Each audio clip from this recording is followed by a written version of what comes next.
20th, 2019 County Commission meeting to order.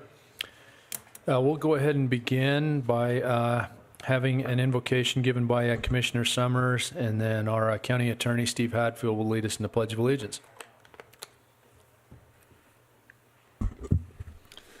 Our dear Heavenly Father, we come before Thee as a commission on this beautiful winter day. We appreciate the moisture that Thy hand has given us, and we please have a special blessing upon those people that have to be out in this weather, that no harm or accident befall them, especially our Sheriff's Department and everyone else that has to, the road department, be out in this. Again, we are so appreciative of all the things You do with us, and please bless us that our freedoms will continue to be free, and we will watch the things that are happening in this world. Please help those people that are less fortunate. Please help those people have cause to mourn. And please help those people that are sick and afflicted. We ask these favors and blessings humbly in the name of Thy Son, Jesus Christ. Amen. Amen.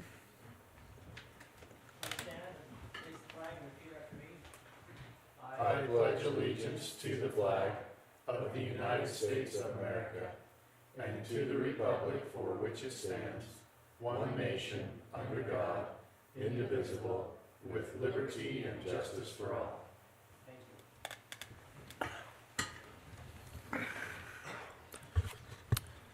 Thanks, gentlemen. Any correspondence, any past agenda items, anything we need to review? I don't think so. I don't have anything. Okay. Did you have let's see. I'm not seeing minutes on here. Next time? Okay. Yeah. Very I good. almost made a motion until I caught it. Yeah, I was reading through, and so I knew that we were okay. All right. We had a couple of items that have been postponed or tabled for now, and so we'll get to those. But our 1150, 1157, and 1211 agenda items will take care of at a later date. So, all right. Do you see Chad Booth here? I didn't. Well, I guess I'll just wait till he's... Yeah. Okay. Okay, so we've got 1135, Gunnison Island Wildlife Habitat Management Plan. Come on up. Yep. Yeah, and then if you'll just state your name for the record, so. Yeah, I noticed there was a typo on the agenda there. My name's John Neal. I John. work okay. for the Great Salt Lake Ecosystem Program, which is part of the Utah Division of Wildlife Resources. We're in charge of managing a lot of the Great Salt Lake, and Gunnison Island Wildlife Management Area is within the Great Salt Lake, and that kind of falls under our purview. So I'm going to talk about the habitat management plan today for Gunnison Island Wildlife Management Area. Okay. I think they're bringing that up. And there it is. So by Utah State Code, we're required to conduct a management plan for all the state WMAs, and I'm going to be talking about that today for Gunnison Island WMA, or Wildlife Management Area. Next slide, please. This is just part of our review process to present it here to the County Commission. We first went through the DWR Northern Region staff and the Habitat Council, and is then posted on the Resource Development Coordinating Committee website in the Governor's Office and for public comment. And through that process, the County Commission here will be notified of the management plan. So I'm just here to give that courtesy talk about the management plan itself, and then it'll go to the Regional Advisory Council and possibly the Wildlife Board if there's any significant comments or concerns. I noticed it says County Commission optional, so thanks for coming and talking to us. You bet. This is a map of the Great Salt Lake, and Gunnison Island WMA is located in the green circled area of the Gunnison Bay in the northwest part of the Great Salt Lake. And I also want to draw your attention to Hat Island, which is kind of in the central part of the Great Salt Lake. and just on that southern border of Box Elder County. I'll be mentioning that later in the presentation. And that light blue line surrounding the Great Salt Lake is the Great Salt Lake meander line. And at the time of the state became part of the Union, all lands within that line were considered state sovereign lands, which includes Gunnison Island and Cub Island. Gunnison Island, WMA, is actually two islands. Gunnison Island has the main wildlife resource value, but also Cub Island is one or two islands depending on the elevation of Great Salt Lake, and it's on the northeast part of Gunnison Island. Just to give you a little history of how we came to own Gunnison Island, in 1977, Utah passed the Pelican Management Act, and it authorized the condemnation and purchase and creation of Gunnison Island WMA. We have simple fee title of 153 acres, and it was officially acquired in 1980 by a court decree. Lots 1 and 2 of Section 10 are considered owned by the Bureau of Land Management, but according to the Equal Footing Doctrine, it establishes Gunnison Island and Cub Islands as state sovereign lands at statehood on January 4th, 1896. So we don't have title to those lands, but we believe we own those lands. We just haven't had the legal opportunity to gain those lands.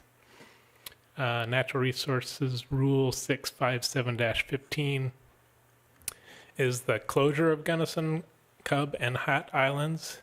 This precludes any public access to these islands and establishes a 1 mile buffer zone around those islands where people can't infringe except with the Division of Wildlife Resources Authority and permission. So that previous slide, there's a map of the Gunnison Island. The orange portion is the area that we owned, and the yellow portion in Section 10 there, those numbers are section numbers, is part of the Bureau of Land Management. The green line again is the 1 mile buffer zone, and the gray area is the lake bed of Great Salt Lake and considered state sovereign lands. There is no water or springs on the island, and according to the court decree, the previous private ownership, which was gained through mineral patent by harvesting bird guano, has stipulations on it where the prior ownership is retaining subsurface mineral rights. There's a stipulation there, though, that after 20 years after the decree, those mineral rights are considered void if no action has been taken upon those mineral rights, and none has. Next slide, please. So the primary purpose of the WMA is to preserve and protect Gunnison and Cub Islands in perpetuity for American white pelicans and other colonial nesting species. For habitat management we do an annual pelicans census. We fly around the island and take photos and count the little white dots and consider each one a nest. Over the last 10 years, we've had about 10,530 breeding adults. Wow. And about 34% of the nests will produce one fledgling, so the productivity isn't very high out there. Since 2011, we've been doing some pelican leg banding and wing tagging of juvenile pelicans that can't fly yet, and we've banded 3,640 juveniles to date, and we're using that information to track where they go and help us with their demographics.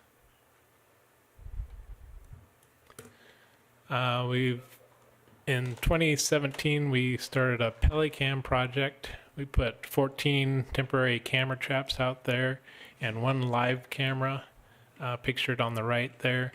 The camera traps are designed to capture pelican behavior and other breeding bird behavior, and also the possibility of coyotes. Since the lake has been low, there's a land bridge that has been exposed, and access to the island is available to coyotes and land-based predators.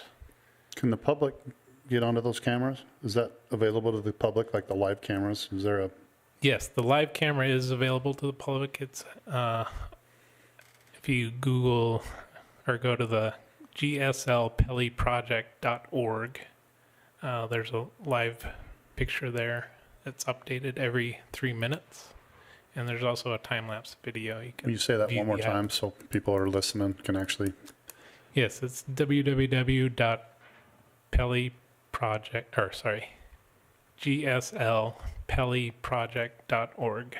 Okay. There's another structure on the island that's functional. There's a weather station on the southeast portion of the island that we do annual maintenance on with the help of University of Utah Mesa West. The wildlife on the island, we have 120 documented species, and 10 of those are considered nesters or previous nesters. Most of the bird species identifications were done by Fritz Knopf and Val Bachman in the early 1970s. Fritz Knopf was a PhD student and did his dissertation on pelicans, and a lot of the information we know comes from Fritz Knopf about pelicans. The National Audubon Society has designated Gunnison Bay, part of the Great Salt Lake, as a global important bird area. That just means greater than or equal to 1% of the global population of a species is within this area. For pelicans, we have over 12% of the breeding population in North America on Gunnison Island. And for California gulls, 5% of the breeding population is on the WMA. And the pictures below there were taken from one of the camera traps on the high point of the island. So you've got owls out there as well. Yep, great horned owl, peregrine falcons nest out there, and golden eagle in migration. This is a list of all the species on the species of greatest conservation need list and the sensitive species list. The Wildlife Action Plan creates the list of species of greatest conservation need. And there are 3 species there that are considered breeders or permanent residents of the island. American white pelicans, Caspian terns, and peregrine falcons. The species with the M by them have been documented on the island as migrants, but there isn't habitat there available for them. And there are potential species that might be on the island or have not been documented because they live in the associated uplands around the lake and travel through the area. We have 2 known mammals on the island, the deer mouse in the upper right and the chisel-toothed kangaroo rat on the lower left there. It's a subspecies that is only known to Gunnison Island Wildlife Management Area. And there's also one reptile on the island, the side blotch lizard. There are no amphibians or mollusks that we know of on the island. There are cultural resources on the Gunnison Island. There are remnants of a triangulation station built by the Howard Stansbury expedition on May 8th in 1850. And it was used to survey the Great Salt Lake for the first time. The T-post on the right is holding up one of those remote cameras that we got some of those pictures from. There are also 2 remnants of foundations in Lambourne Bay, which is the bay on the east side of Gunnison Island. Alfred Lambourne tried to homestead the island back in 1895, and he built a house, had cisterns for collecting rainwater, and tried to grow grapes on the island to homestead it. But he was there at the same time the guano sifters were there, and as believed the other foundation might be the original guano sifters home.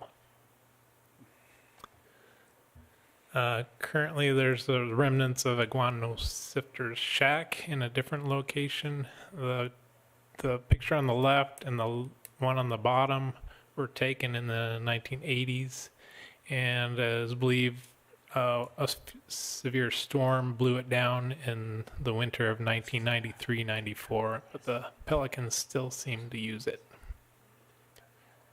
Next slide. The habitat out there is cold desert shrub with a variety of rabbitbrush, greasewood, and cheatgrass.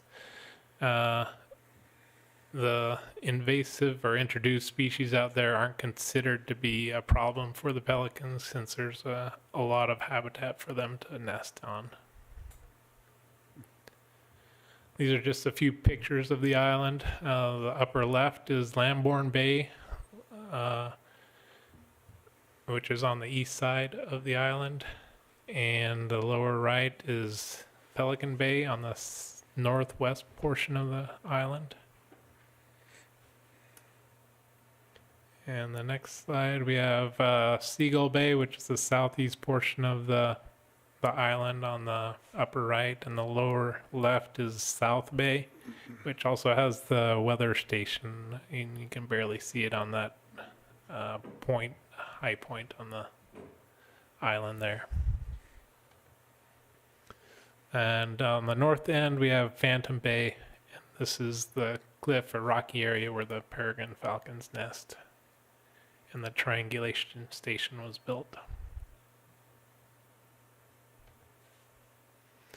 So our biggest habitat concern for the island is the presence of coyotes and trespassers. With the lower lake elevations recently, when the lake drops below 4,193.5 feet, a lake, our land bridge is exposed, so people can drive their vehicles or walk or ride onto the island.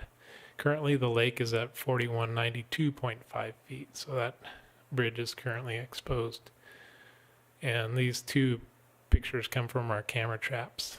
So we know the coyotes are out there, and we do have occasional trespass. So those are two issues that we are concerned about and want to try to mitigate.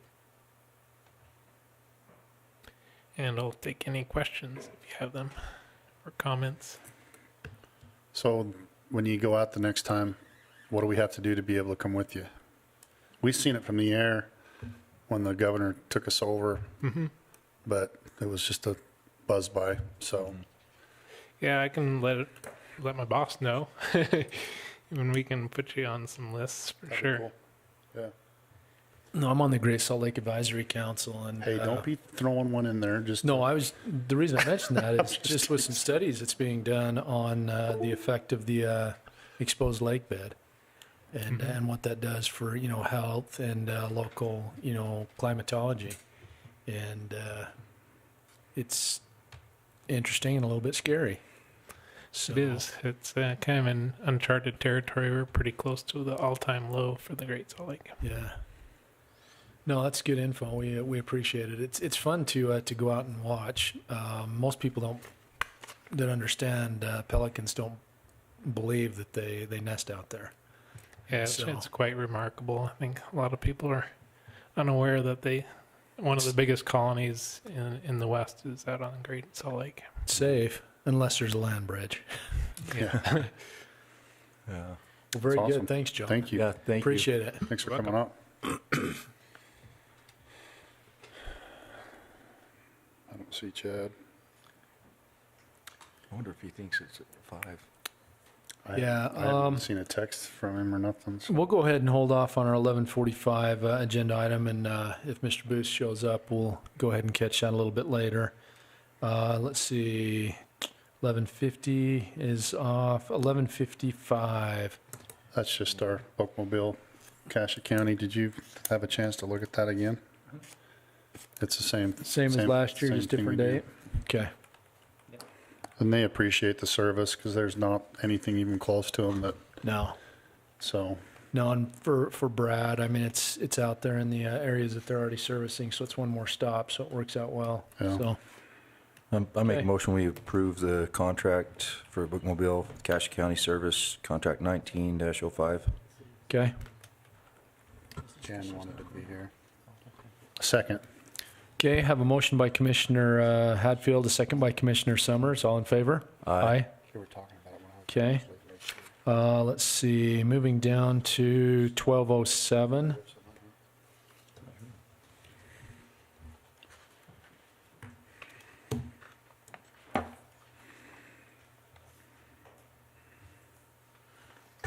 Sorry. We gonna try to do that on the 25th? Was that the thought? Yeah. If that works out for everybody else Steve, how does that look for your schedule? on a Monday, On a Monday, that should work. What, is it a midday or? 25th, it's 11 It would o'clock. be the 11:30 one. Let me just look here really quick.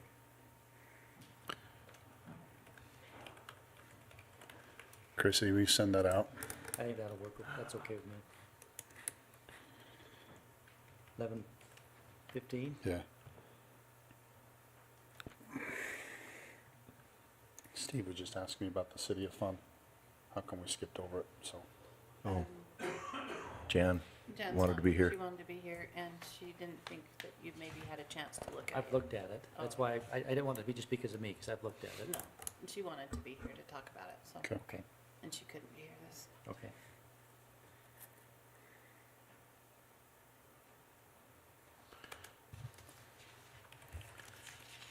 Okay, Marla, that works for your office? Yes. Okay, 25th we fine. all right. Do we need a motion on that to change it? Yeah. Okay, I'll make a motion that we change the March 20th commission meeting to the 25th. second? I have a motion by Commissioner Summers and a second by Commissioner Hadfield. All in favor? Aye. Okay. Tom, tax sale coming up.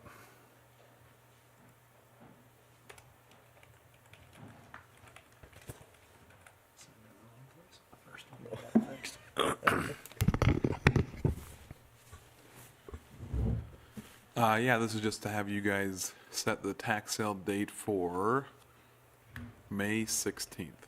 So that should be the third Thursday in May. As of right now, there's about 190 properties on the tax sale. Over half probably have that notice of noncompliance on them. Already had a few calls from people, so. Do you know about how many Gone out. primary residences are still on there? There's about 23, I think. And that usually goes way down the closer you get. There's usually only 2 to 5 on there by tax sale time, isn't there?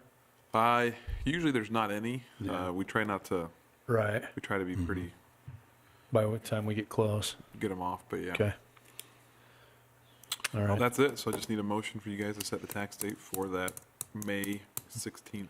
I'll make a motion, we Fine. approve May 16th for 10 the a.m. tax sale date, You want to put 10 a.m. on your 2019. motion? 10 a.m. on May 16th, 2019. Second. I have a motion by Commissioner Hadfield, a second by Commissioner Summers, May 16th at 10 a.m. All in favor? Aye. Aye. Thanks, Tom. That's it. Thanks, Tom. Thanks, Tom.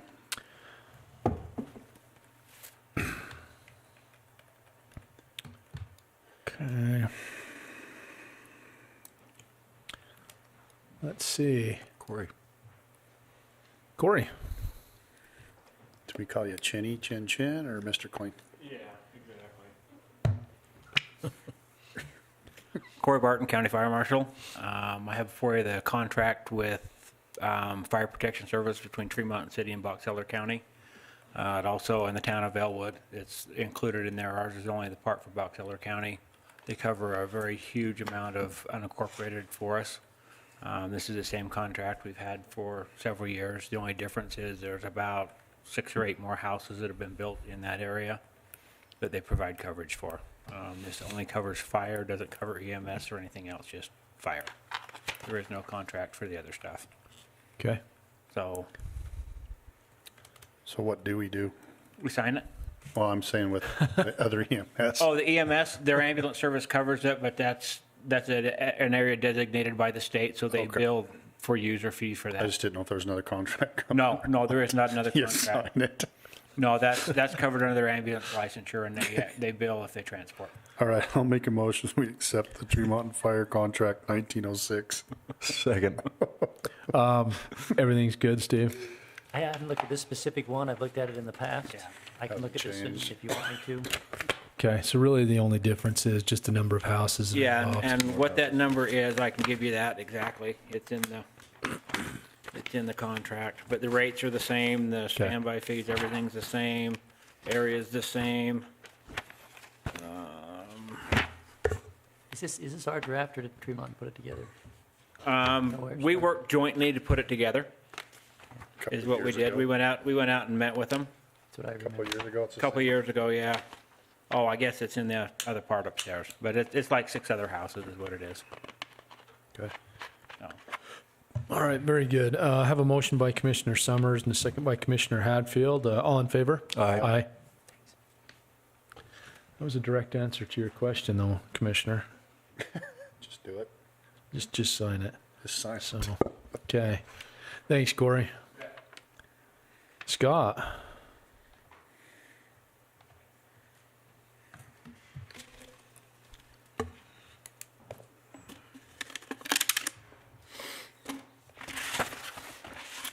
All right.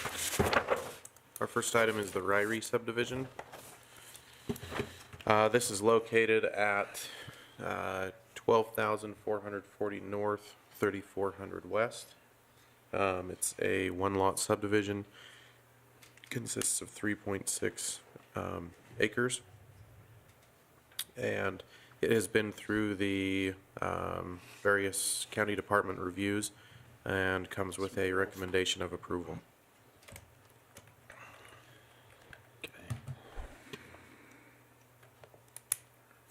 Any questions, gentlemen? Is this part of the new plan, fire? Would this be accepted underneath the new plan then? Yeah.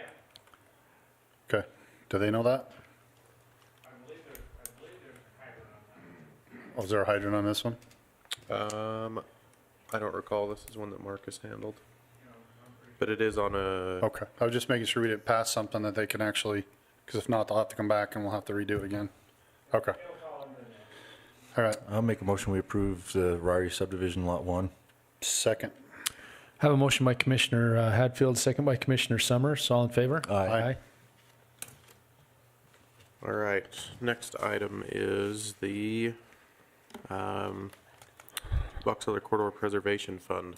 So each year, the legislative body is to approve a priority list. At the COG met on February 4th and approved this list, and it now comes before you. The items on it that are black are rollovers from the 2018 priority list, and the items on it that are red are new additions to the 2019 priority list, basically making this the final draft of the 2019 priority list. I don't know if there are any questions or... Any new ones besides that we don't know about? I missed the last meeting. No, any additions they made at the last meeting I added to this list before I put it in your packet. Okay. So, Okay, so on this is their priority list, and so these are the projects that are being considered. And then as far as the ones that will actually make the funding or get approved, Yes. they've got to be on this list. yeah, so basically the cities are submit kind of a wish list of projects or projects they have that they may want to work towards. I would say probably only 10% of this list gets Right. funded. And then when they submit an application for funding, basically, one of the requirements for funding is that it's on this list. Once the application comes in, then it goes through a scoring process to determine if it gets funded or not. So, Okay. All right. No, as I read through the list, there's some good projects on there, and it would be nice to fund more of them, but that would wipe out the entire fund and then some. There's a lot of stuff on there, so. yeah, there's a lot Okay. of good ones. The cities have they're starting to get really get their ducks in a row as far as planning for the future and then using the funds towards, Yeah, I noticed a couple of the cities have really figured this out and had quite a few projects on there, so. yeah. Okay. I'll make a motion that we, okay, the corridor preservation fund for 2019. Second. The priority list. Priority list. Second. I have a motion by Commissioner Summers and a second by Commissioner Hadfield. All in favor? Aye. Next item is the Kamek subdivision. This is another one-lot subdivision. And this one is on Iowa String Road at 4092 North. So it falls just a little bit south of Procter & Gamble. It is a 6-acre lot, and it also has been through the various department reviews and comes with a recommendation of approval. Similar situation on that one. Yeah. Okay. I make a motion, we approve the Kamek subdivision. Second. Have a motion by Commissioner Hadfield and a second by Commissioner Summers. All in favor? Aye. And then the final item is the, this surplus property disposal that came before you at the last meeting. We now have a resolution drafted and a quitclaim deed drafted. And there are, just speaking with Steve prior to the meeting, there are some minor language in the resolution that we'd like to modify. So I guess my request would just be that it be approved subject to his final review, and then we can, once that's approved, then we can have you sign it and we can get it recorded. Okay. I'll make Doesn't change the outcome. It's just the way it's worded. Nope. Okay. I'll make a motion that we approve the sale of surplus property pending Steve's changing of the wording. So it'd be resolution number 1903. Resolution 1903. Second. I have a motion by Commissioner Summers and a second by Commissioner Hadfield. All in favor? Aye. Thanks for your work on that. That's going to work out well for all parties. So, Yeah, I would agree. Do you want to sign Okay. this now, or? yeah, we might as well. Okay.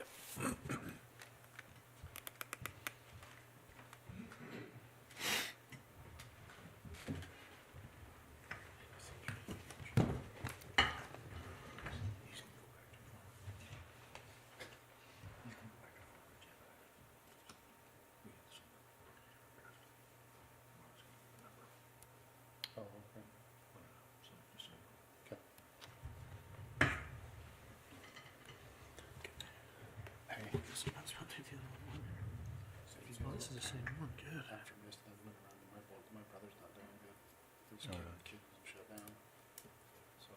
You need to go. We'll sign it on yours. Okay, we'll take care of it. Yeah. Where's he at?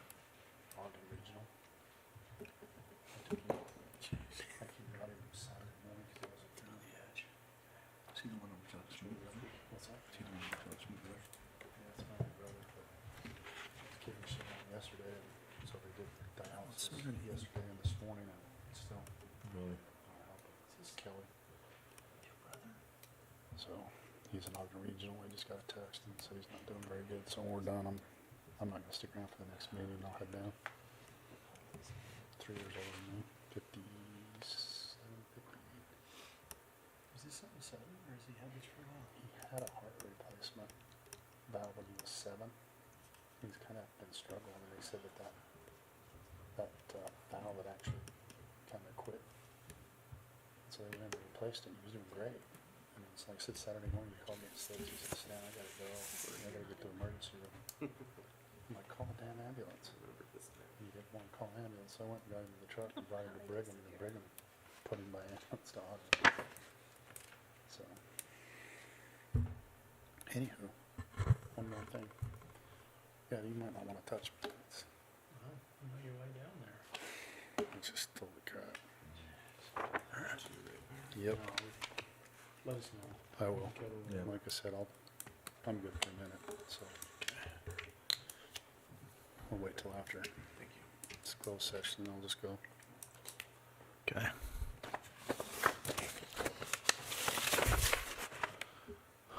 Thanks, Scott. Yep. Okay. Deputy.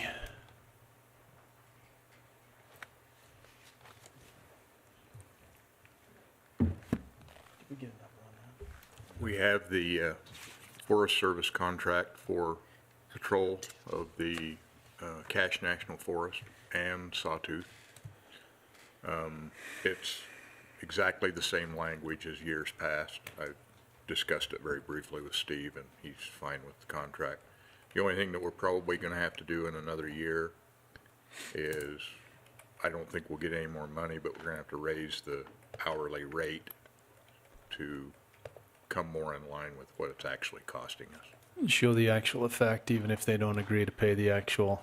Well, last time when we did that, we brought them up Yeah, there and they 'cause- actually said, okay, so.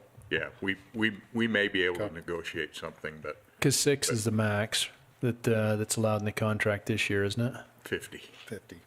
$60 a 6 must have just been that one 6,000 section. 6,000 is the yearly contract, Yeah. but it's $50 an hour. Okay. Yeah. And we've been discussing this for about a year, and we actually need to probably bring that price up to about 65 to break even, so, And you figure that it's no more than 120 hours. yeah. Okay. So, this is a great deal for us. I mean, this is stuff we're already doing, and we're getting reimbursed by the federal government for good. part of it, so. Cool. Okay. Okay. Very good. The only thing you'll have to do is scratch his name out and put Put yours yours in in. there. Yeah. We keep throwing him a curve and changing, Sorry. Oh, we get a Chairs. kick out of it. Chairs. We do it on purpose. So. Loser gets to be chair. Loser you're the has to loser nominate this year? himself. You're the loser this year? The biggest loser. I'll make a motion we approve the contract 19-07, the Forest Service contract. Second. I have a motion by Commissioner Hadfield and a second by Commissioner Summers. All in favor? Aye. Very good. I didn't see Matt. What did Matt sneak in? What did Matt actually sneak in? He's been here for quite a while. I was going to throw a Milky Way at him. We'll recognize him here. Hey, Okay, so Jenica. I come before you today with some interesting requests. Both of these requests are HIPAA protected, so we need to be very cautious in how we discuss this. But the first exception that they're asking for to the shared leave pool is to allow an employee who did not sign up for the shared leave pool in 2019, who forfeited multiple vacation hours, to be allowed to submit application to be in that pool so that he can be covered for the 2019 year. It does require commission approval because it's an exception to policy. There were numerous hours given back, forfeited, and now they are just asking that he be allowed to apply to participate in the pool. And can we actually put in there from now on that will be exceptions? I mean, some emergencies will, so it kind of doesn't have to come before us every time, all the time. We could put in the policy that the committee that meets to decide how that application works, they could make the decision. Okay. This happens so rarely that it's usually not too big of an issue for, I mean, to the best of my knowledge, I think this is only the first one, or maybe I think this is the first one since we've done the leave pool, an exception to it, isn't it? First exception. Okay. I'd make a motion that we approve the exception to the shared leave pool. I'll second that. I have a motion by Commissioner Summers and a second by Commissioner Hadfield. All in favor? Thank you. The second item I have is to allow 2 employees to receive the employer portion of the HSA contribution early. I do have signed contracts by both employees that state that if they leave before the first paycheck of June, that they would pay that portion back. So I just need your approval. Okay. And this is just standard for what we've done before, right? Right. I'd make a motion, we approve the employer HSA contribution, early contributions. Second. I have a motion by Commissioner Hadfield and a second by Commissioner Summers. All in favor? Aye. Thank you.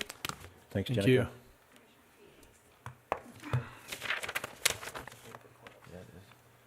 Catch this before we do. We do have one former agenda item that we didn't take care of at the first of the other meeting. Needed to get an updated resolution number, so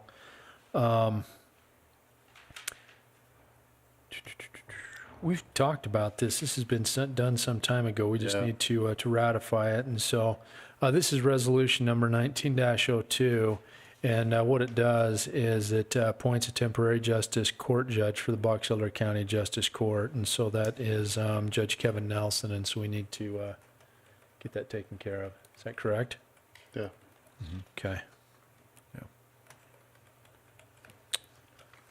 I would entertain a motion.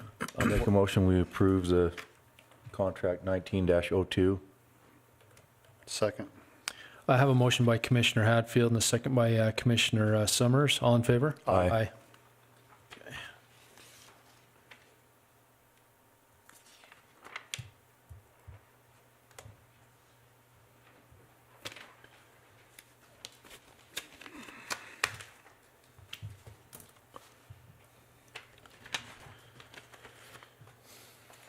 Okay. Oh, and we've got a guy back there in the other corner that we probably ought to say hi to. Matt, thanks for sneaking in here. This is Matt Anderson. He is our Northern Utah guy for Senator Romney's office, and he's been amazing. He's been everywhere just in the 6 weeks since Senator Romney took office, and we've met with him several times already, and so we appreciate the association, and they're willing to work with us. So... anything you want to tell us?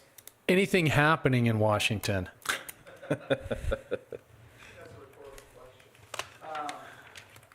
on a number of things right now. Of course, the public lands omnibus bill made it through the Senate, which would turn votes 5 into the National Historic Park. We're very excited about that. Pushing heavily, hopefully, in the House, but also working with House leadership on the other side of the aisle to push that across the line. We were excited because Senator Romney actually called us all to let us know what was going on. So that's a really good, Last Thursday. where Senator Hatch's people would keep us up abreast. I was really impressed that Senator Romney would also do the same, because we don't get that same thing from another one. No, we appreciate that. And yeah, just to echo that, it's been great. Just the contact and being able to get stuff done. So.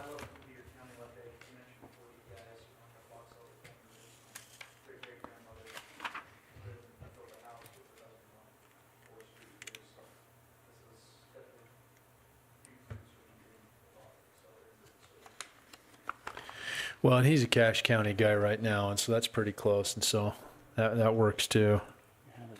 So, thanks. Okay, yeah, if we have nothing else, we'll finish these PAs, and then I believe we have a closed session. Okay.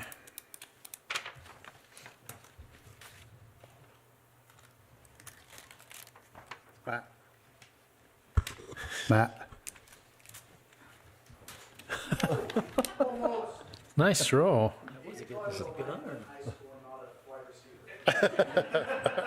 Is that a liability when you start hucking stuff? I don't know, that's why I made sure you were looking. I didn't want to bean you. Romney ain't getting. Did you see that text I just sent you? Meeting.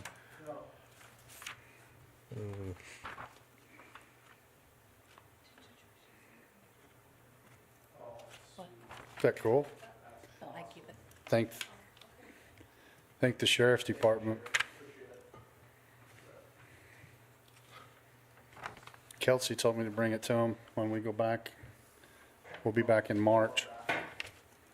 So it was the sheriff's department's idea, so it was pretty cool. Speaking of the stick something, so they always, windshields come with things on them to keep them going. Jeff Nielsen was helping me. I threw one across the vehicle that's stuck on his wall. Who? Jeff Nielsen. Did he know it was there? Oh, yeah. I've done it to him twice. That's pretty good. Hey, I'm doing just a really quick postcard of our opening ceremony. Oh, okay.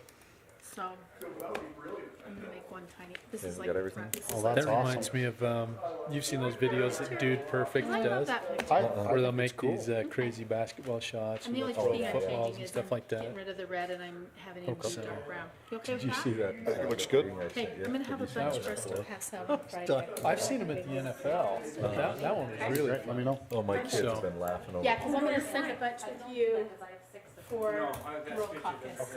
That reminds me of like those Dude Perfect where they'll, No, you're fine. I just, Dude, it hurt. yeah. Giving I crashed my you snowmobile. So funny.